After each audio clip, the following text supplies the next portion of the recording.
All right, welcome back to another the Sailing Doodles podcast. I'm trying to do more of these now. Hopefully you guys like them. If you do, please give it a thumbs up or comment down below, review on whatever app you're watching it from, either audio or visual. Really appreciate it. So the topic of this podcast is going to be my experience. Oh, let me say cheers to you guys real quick here. The topic of this podcast is going to be my experience in Greece. What did I like about sailing in Greece, and you know, some of the good and the bad, the pros and the cons. I'm going to go over things like you know, why I chose to cruise in Greece and the good and the bad. So here we go. So I just bought a Jeanneau 37 2001 and this spring to use in Greece. I paid $65,000 for it. I probably put another maybe $7,000 to $10,000 into it. So I'm into it for about $75,000. That boat is for sale, by the way. If you're watching this on YouTube, I will link to the description in the description for that boat. I've got it for sale for $75,000. What I paid for it, I've got into it. I've done a lot of upgrades to it. It has a 4 kilowatt generator. It has let's see here. I put all new batteries in it. It has a new inverter charger, all new cockpit cushions, new mattresses. The boat is really well set up and really set to sail around the world. I've got a new dinghy in it with a 6 horsepower. You know, the boat's really set up to go around the world and go wherever you want. Water maker, all those things. So if you're looking for a nice boat to go cruising in, that could be the one for you. And I'm just trying to get it what I sold for it. But anyway, so the reason I chose Greece is because it's relatively inexpensive to cruise. It really is. It's one of the cheapest places to sail in the Mediterranean, that is for sure. And the Mediterranean is beautiful water. I mean, as far as the Greek waters, it's crystal clear. It's a little chilly until about the end of June, early July. The water, for me, I like warm water. The Med is... you know, probably in August, it was probably, the water temperature was probably 82 or something like that. And by the end of July, it was probably 78 or so. I'm doing it in Fahrenheit. If you're, you know, Celsius person, sorry, you can convert it. But yeah, I mean, it sits in the lower 70s as far as early June. So it heats up pretty quick, but it does get cold.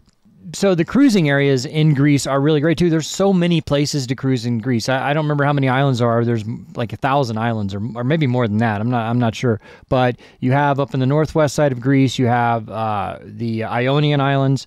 Then you can come down like close to Athens on the west side would be, or you can go on the outside. You go to the Peloponnesian coast, or then come around up and by where Athens, west of that is the Saronic Islands. And then of course, like the most famous islands would be the Cyclades. And then up on the east side, you know, I didn't go over there. I don't remember the name of those island group, but there's so many like just famous places to go see, and there's so much history and all that. You know, so one of the great things about, you know, sailing around Greece is there is so much history. And so unlike in the Caribbean, which, you know, has only had maybe 300 or 400, well, I mean, I guess really there was people screwing around in the Caribbean in the 1500s, well, I guess 1492, right? Christopher Columbus made it to Hispaniola, but you know, 1500s, 1600s. So that's about the extent of the history of the Caribbean, and there's not much left from there. There might be a few ruins of buildings there, but you go to Greece, I mean, like there's history from 2,000, 3,000 years ago. Up in Santorini, I saw a village that was 1700 BC, you know, so that's what, like 3,700 years ago. So it's been a long time. So, you know, you pull into a little village there and you can go see an amphitheater that was built 2,000 years ago, or you can go see some Greek ruins, you know, some temples and all that are just still fairly well preserved considering the you know, whereas like if you're down in the Bahamas, I mean, like one beach is just the same as the next beach, right? I mean, there are some prettier beaches and everything, but there's more history. And I feel like in Greece, there's more to do. Obviously there's more people. I think Greece has something like 12 million or 25 million. I'm not sure. I think it's 12 million. Maybe it's 25. I'm not sure. 25 million Greeks. And so there's a lot more culture going on than some of the Caribbean islands, which are fairly sparsely populated. So you pull into a nice bay or a town or a, you know, village, and there will be half a dozen restaurants right there on the water. And so, whereas, in the Caribbean, it's you don't get that as much. Each island might have one restaurant, and especially in places like the Bahamas and all that, the restaurants are not very good. The food kind of sucks in the Bahamas. It's just like fried chicken and fried conch and, rice and peas, and that's basically all you get there. On that point, sailing in Greece is different than that. I mean, in the Bahamas, you're looking for the prettiest beach everywhere you go, the prettiest water. I mean, the water is beautiful, and the beaches are absolutely beautiful. Like, the Greek beaches aren't as beautiful as the Bahamian beaches or the Caribbean beaches. But, it's a different kind of cruising. You're not going there for the beaches. You're going there to experience the culture and the dining and the history and all that. So it's a different, it's what I love about Greece is that you pull into this little small village and they have a seawall. And you med more to the seawall, and there's a cafe right off the back of your boat. You just step off your passerelle onto the dock, onto the seawall, and, there's a cafe. It's great. I love it. And almost every town does have a town key. So it's just, so obviously you need to know how to med more. Some of the docks do have what are called sand lines. So they put a mooring block out away from the dock. You back up to the dock, you throw your lines onto the dock, tie off, motor forward, and then you go get the sand line and tie it onto the bow of your boat. That keeps you from going back against the dock. But most places you med more, so you drop your anchor back straight up to the dock, throw some lines on the shore, tie off, and then your anchor keeps you off the dock, and there you go. It's actually fairly easy to do. A lot of people are intimidated by it. But after you've done it a couple times, honestly, I think it's easier than docking is traditionally in most places, in most ways, because traditional docking, generally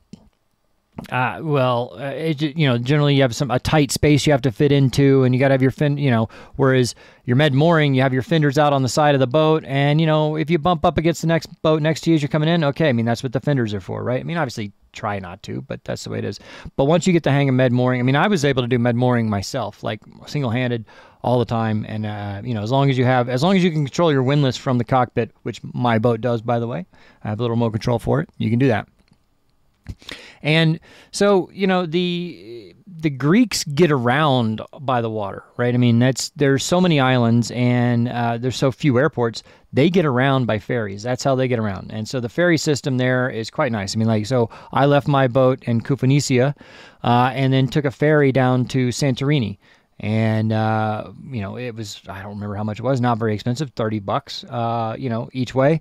And, that's just how you get around in Greece is the ferry. So the Greeks are water people. So that's, they're accommodating to sailors in that way. So you don't anchor out as much in Greece, like in the Bahamas or the Caribbean and all that. You do anchor out 90% of the time, probably more like 95% of the time. Number one, because docks are incredibly expensive and they're so few and far between. Whereas basically, like I said before, every little Greek village has its own town key, and they do that for, number one, the local fishermen use their town key to base their operations out of. Plus, they want all the tourists to come in because they bring in all the money for buying the cafes and all the other things to do around there. So they're very accommodating to cruisers, and I'll kind of get into the cost of all that in a little bit. But it is crowded, especially during the summer season. The high season is definitely, it's a little bit slow in May, but June through September is incredibly busy in Greece, and these anchorages and these town keys will fill up. You need to be in the more popular places. You need to be there by 2 or 3 in the afternoon. You're probably not going to get a spot on the town key. And then even a lot of the more pretty bays and all that. So even in the bays, even when there's not a town key, there's not a seawall or anything to tie up to, people still med more. So they drop their anchor and then drop back up to the shoreline, and they'll either swim ashore or have somebody row ashore with the dinghy, a line to tie them on to the shore. And the reason they do that is because it is there's 2 reasons. It is so crowded in Greece that doing that allows you to fit more boats in a smaller space. So in a bay where you can only have like a dozen boats at anchor, you can probably have 40 boats med moored. And another reason is because the water there, the anchorages are fairly deep. So like if you're out there in the middle, if you're trying to drop your anchor in the middle of that bay, it might be 70, 80, 100 feet deep in there. So it's too deep for you to drop your anchor. Now then, if you're getting close to shore, you drop your anchor, maybe then you're in 20 feet, 30 feet of water, and then you back up to the shoreline. You may not still be able to get, 5-to-1 scope. So scope, right? That's how much anchor chain you have out versus the depth, right? So you generally want a minimum of 5-to-1. So if you're in 10 feet of water, you need at least 50 feet of chain of anchor out. But if you're med mooring against and there's a steep incline coming to the shore, you can get away with having less than that because your anchor is being pulled uphill, which, it digs in more. So you can get away in anchoring in shallower water or deeper water, and you fit more boats in one area. And then you just run your lines to the shore. Sometimes you have to swim for it, and sometimes it's a little hard to do. But, if there's somebody there that can help you out, if there's somebody already done it, they can generally help you out and do that. And plus, it's easy to raft up when you're doing that. So some of the best things that I think about, some of the pros about sailing in Greece it's just cheap. So most of the town keys there are $8 to $10 a night. Like for a 40-foot boat, it's $8 to $10 a night. It's slightly more for a catamaran, right? Maybe you're doing, instead of 8, it's 16, right? They just basically double it because you're taking up, it's more about the width than your length. That's what they're, you're taking up their space. So call, you on a catamaran, call it $16 a night. Where are you going to get a marina in the Caribbean or Bahamas for $16 a night? It does not exist. Most of the Bahamas is at least $2 to $3, probably more like $4 a foot. So if you're in a 40-foot boat, you're looking at $160 a night. Plus, they're going to charge you for power. Might be another $40, $50, depending on what kind of power you have. So, it's incredibly cheap for docking. And then the power and water is another. So say on average, if I hooked up to shore power and got water at a town key with my 37-foot boat in Greece, I was paying $18 to $20 a night. And I mean, you just can't do that anywhere else. Where else are you going to do that? I mean, that's one of the pros about sailing around in Greece. And part of the reason it doesn't really offset. They charge you a cruising fee in Greece, which is actually a cruising permit, which is actually pretty cheap. I think it's if you're below 18 or 20 meters, I'm not sure the exact number. It's only like $80 a month, or maybe less than that. I can't remember. If you're over 18 or 20 meters long, then they charge you like $250 a month. But with that, that's kind of included in that's kind of the government tax on using the town keys and all that. So I think I paid like, maybe it was even less than that. I don't remember, but it was like 100 euros, maybe a couple €100 for the 3-month cruising permit I got in Greece. So that was nice. It's really cheap. It's also cheap insurance. So like when I got that boat insured, I forget what it was, but it was only like $700 for the year for a $75,000 boat. It was pretty cheap for insurance. And again, on the inexpensive things is the food, right? So the Greek food, number one, is fantastic. I mean, you get your tzatziki, and they give a lot of like baked cheeses and a lot of calamari and your gyros and stuff like that, and your fried meat or grilled meats. They have a lot of that stuff. It's fantastic food. A lot of olive oil stuff. And that is very cheap. I mean, on average, and the wine is so cheap too. You get a carafe, like a liter of wine. A liter of wine is like maybe 10 or 12 euros. And it's not bad wine. It's just the house wine, right? It's coming out of a keg. It's the local house, but it's still not bad, right? And so then what I would say is, like, for a nice dinner out, at a cafe in one of these little villages with all the wine, all the food you want, is about 20 euros a person. So $25 a person, and that's if you're drinking wine and all that. You can easily do it for like 8 or 10 if you're not drinking wine and all that. It's great. So it's so cheap. And all these, towns just have, like I said earlier, each thing has a unique draw to it. Some of them have a lot of history. Some of them have ruins. Some of them are just beautiful, with the color. And then just some of the beautiful, like, our architecture of the towns themselves. I'll kind of get into some of that in a minute. But and then the water, like I said earlier, the water is crystal clear in most places. And it is beautiful. And you just, although it is a little cold, but you get, there's give and takes on each one. All right, some of the cons, like I said earlier, it does get very busy.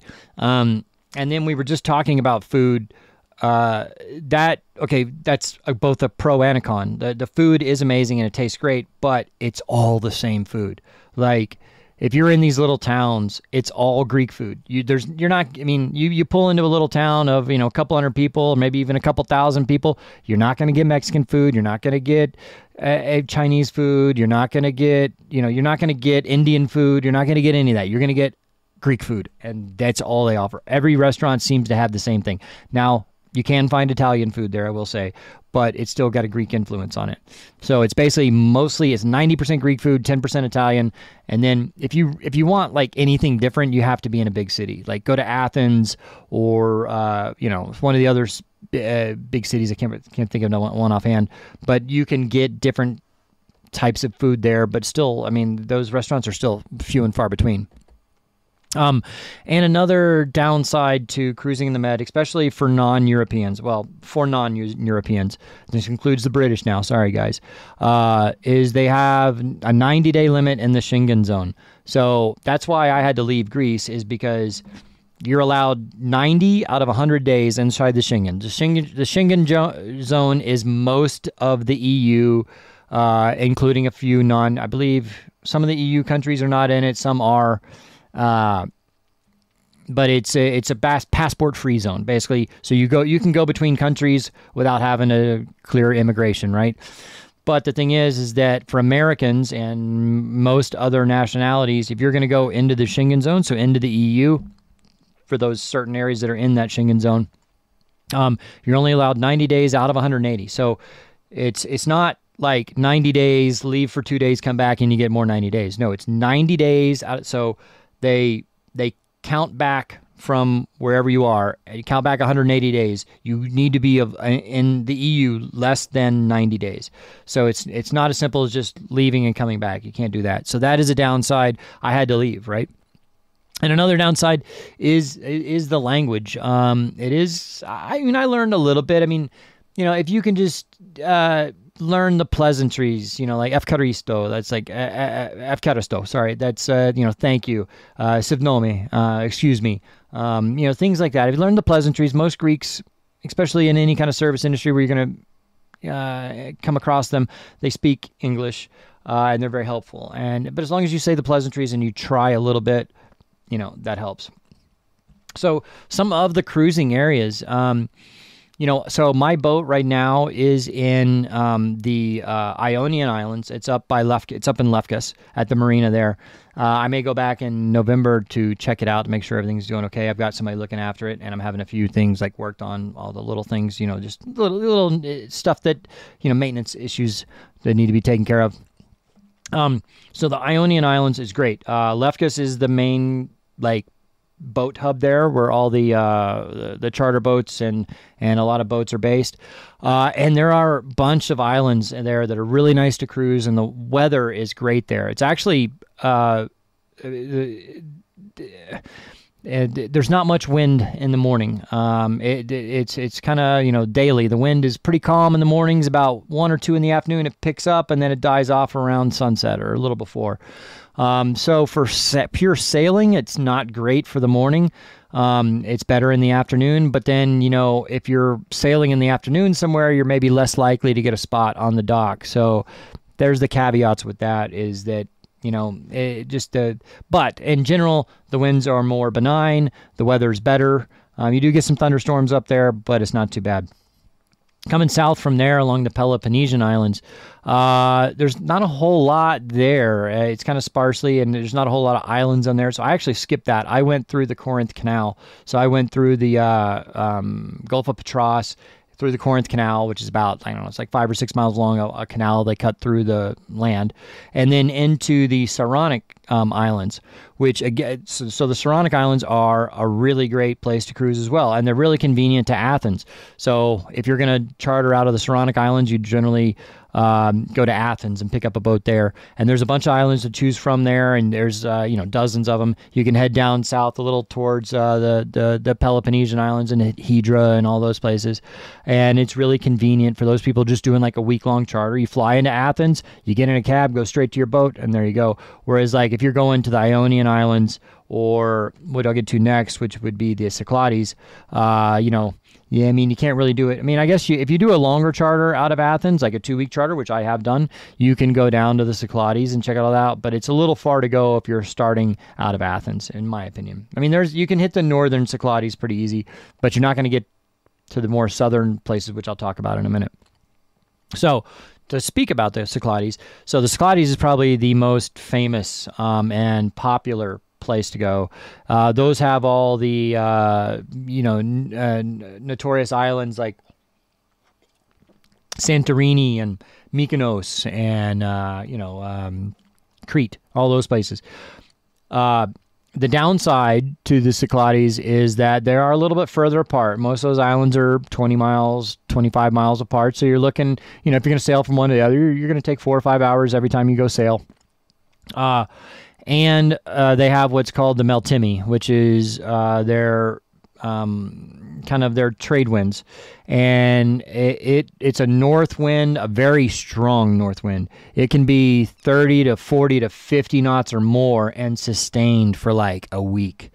And so it kind of sucks. Like if you were to charter and you were to say you want to go down to Mykonos and all these places, well, you charter and then all of a sudden, it's blowing 40 knots. You sail down to Mykonos and then, you got to be back in Athens or wherever you got the boat from in 3 days, and then it's blowing 40 knots for a week straight. I mean, you got to get the boat back, right? So it's just kind of miserable conditions. I have been in there and sailed in the Meltemi plenty of times, and actually it's not too terrible, especially if you're going downwind, because the seas never really have a chance to get big. There's not enough fetch, right? There's not enough space between islands for the seas to get really big. So, you're not going to get, you may be in 40 knots of wind, but the seas aren't going to be as bad as they would be like in the open ocean for 40 knots of breeze. So the Cyclades, I mean, while beautiful, there is a lot of history there. You get places like Delos, right? Which is the central hub of Greece back in the day when they were, the 400 or 300 or 400 BC, when they were the most powerful. That was their central base of operation. That's kind of like the central government and the most, you can probably Google it and figure it out better than I can, but it is, all the ruins are still there. It's a beautiful place. And then Mykonos and all that, but they're very expensive. Mykonos is, when I said earlier, you're spending 20 euros a person for dinner. No, in Mykonos, it's more like 100 euros a person. So, the Cyclades Islands are definitely much more expensive, although they are the more iconic. I mean, like the architecture there, like in Mykonos, is beautiful. Every house is painted white with the bright Greek blue trim, and the streets are painted white, and it's just absolutely beautiful. And then you go down to Santorini, which is the big volcanic island. There's so much history there, and it's beautiful. But you can charter out of there are places you can charter boats out of down the Cyclades, like out of Naxos or Paros. I believe you can charter a boat out of there, maybe even out of Mykonos, probably more like day charter boats there.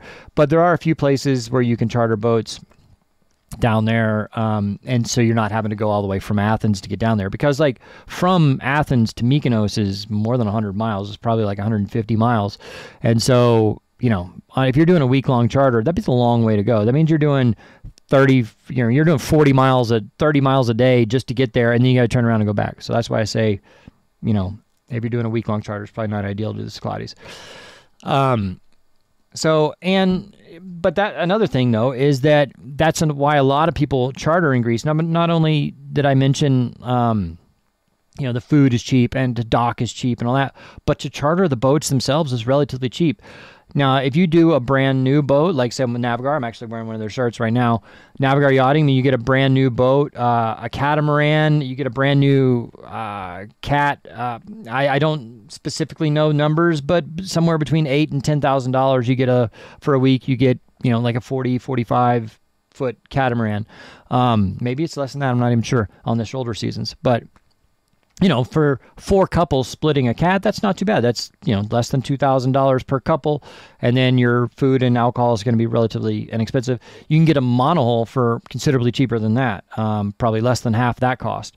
Now then, those are for the new boats. If you don't mind getting an older boat, you want to charter a 20-year-old boat, you can get one of those for like $2,000 a week, for a monohull anyway. So that's kind of the nice thing about Greece, is that you can charter the older boats if you want to, whereas most of the other charter locations, like in the Bahamas and the Caribbean and all that, the charter boats are kind of pretty much limited to the newer boats, like boats less than 6-7 years old. So, Greece is on one of my top places to go sail. I really loved my experience there, spending my 90 days. I wish it was longer, but that's that darn Schengen zone. So, I mean, there's kind of some ways around the Schengen stuff if you sign on as crew type thing, but I'm not going to get into that. I don't know all the details, and I'm no expert on it. So, but anyway, so guys, I'm going to wrap this one up. So thank you guys for, please like and subscribe to the Sailing Doodles podcast. It really helps out if you'd like to see more content like this or listen to more content. Remember, you can also, I have probably 50 or 60 of these podcasts already up. You listen to it in your car, just on Spotify. It's on all the other stuff if you want, to get your podcast. I really appreciate it. And, another thing is that a lot of my videos have been getting demonetized on YouTube lately. I've had 2 in the last month that have been demonetized, and that really hurts because one of those videos has over 1 million views, and the other one got demonetized at about 100,000 views, and now it's up to a couple 100,000. So I don't earn any money on those videos, and it really hurts. So if you are enjoying the content and you feel like it's worth it, you can become a patron at patreon.com/sailingdoodles and give a couple bucks a month or whatever you want to do there, and it really helps me out, and it helps out to keep the content going. So thank you guys for watching. Thank you guys for listening, and I will see you on the next podcast, or you'll hear me there.